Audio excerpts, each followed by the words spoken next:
Hello, my name is Yejun Hong. I'm a medical student in the University of Calgary, and our team is here to explain RAPD, which stands for Relative Afferent Pupillary Defect.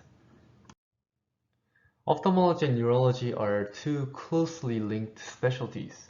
The eye is a sensory organ that's responsible for perceiving light, and it is connected to the nervous system. The eye is situated very close to the brain, so if there is any disease process in the brain, it can directly affect the eye. The eye is also innervated by 4 out of 12 cranial nerves, 2 for perceiving light and 3, 4, 6 for extraocular movements. The retina also has a neurosensory layer that becomes the optic nerve as it exits the eye. RAPD, or Marcus Gunn pupil, is a presentation where the pupils dilate upon shining a light in one of the eyes.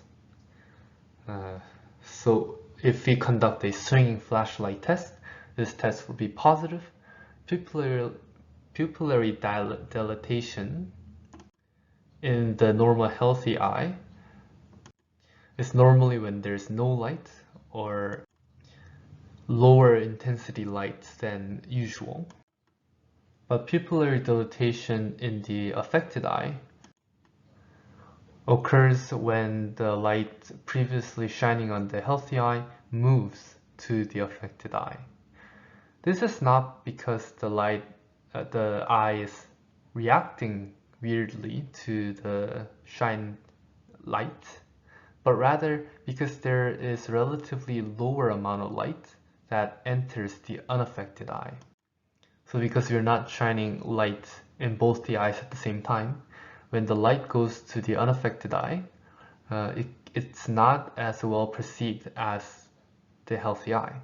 So relatively, the total light perceived by both eyes is relatively lower when the single source of light goes to the affected eye.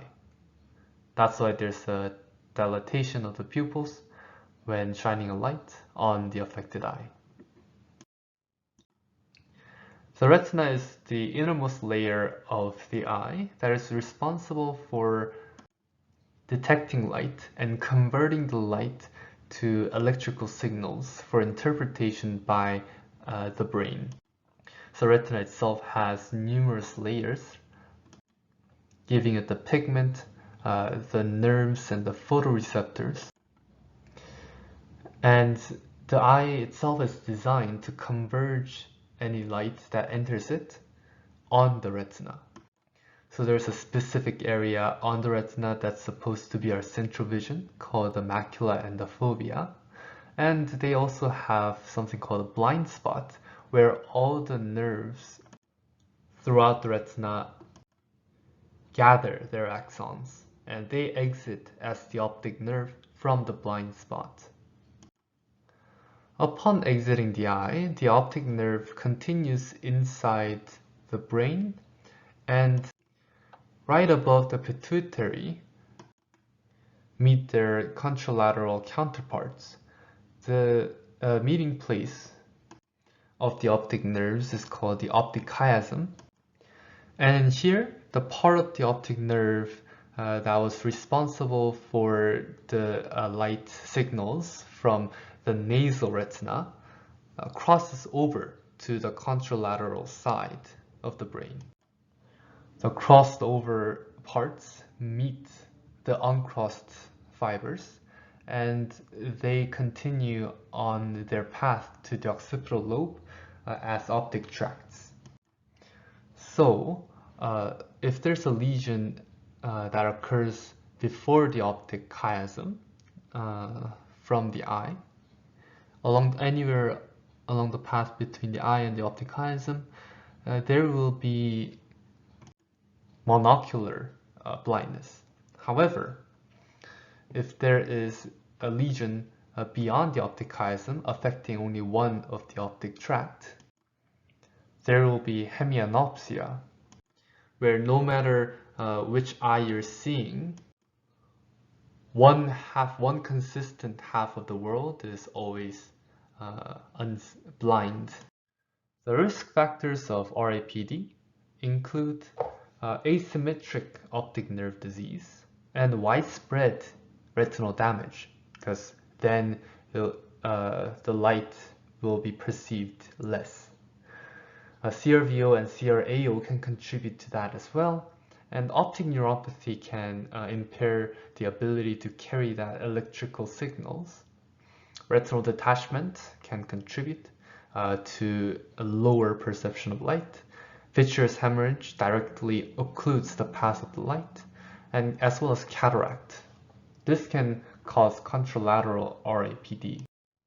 The symptoms of RAPD includes decreased vision and dyschromatopsia. The signs of RAPD that can be detected is the decreased visual acuity, color vision, and contrast sensitivity. Their visual field may also be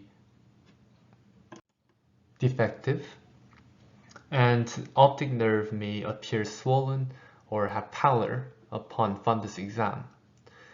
Even if one of the eyes is unreactive, a reverse RAPD can be detected.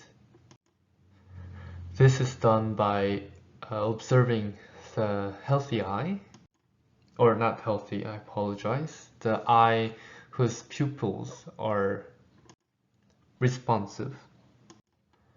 If the non-reactive eye has RAPD, the contralateral eye will constrict more from direct light than from the light shined onto the non-reactive eye. However, if reactive eye has RAPD, then that reactive eye will constrict less with the direct light compared to its constriction when the light is shown on the non-reactive eye. So conduct a complete ophthalmic history to rule out any other disease. Do a thorough slit lamp exam with attention to the iris. Do a visual acuity test, color vision, and pupils. And do a swinging flashlight test. This will be the key to discovering RAPD. Take your time and feel free to pause the video to read through the instruction and imagine how this will work. Here is a flowchart summarizing everything we talked about in this video. And this is the reference from which we pulled the information. Thank you for watching this video.